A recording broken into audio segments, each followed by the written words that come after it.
Hello. हाँ हम बजै छी। की आई मन पड़लौ हैं? की कहू, हमहू सुतल बैसल जागल सदिखन अहीं के याद में रहै छी। हमरो अहाँ के बोली करीज तोड़ैया।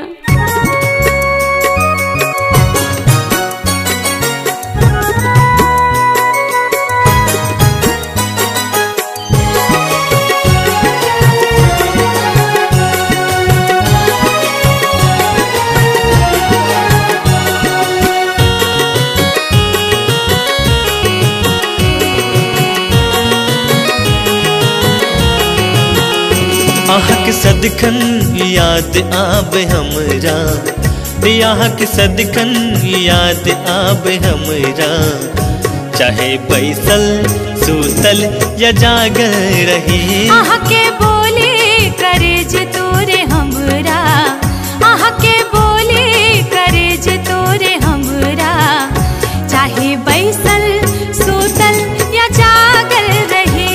आहक सदखन याद आब हमरा, चाहे बैसल सुतल या जागल रही।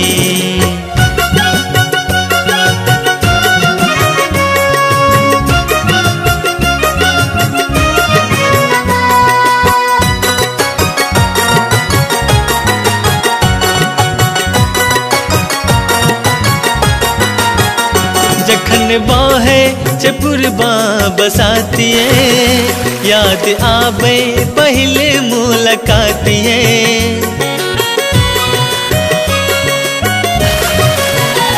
हमरा झूठे एतक नै लुभाबो, अब त लाग एतक बात नै बनाबो।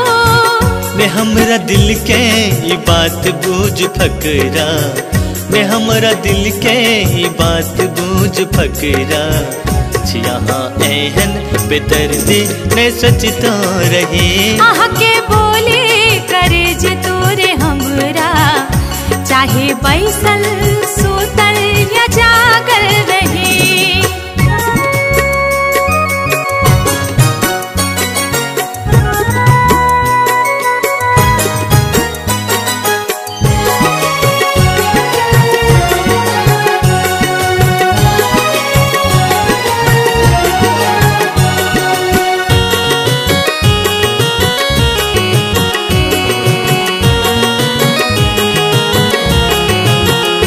जखन मन हमर फूल सन खिलैये, तखन आइब नैन आहाँ के तकैये।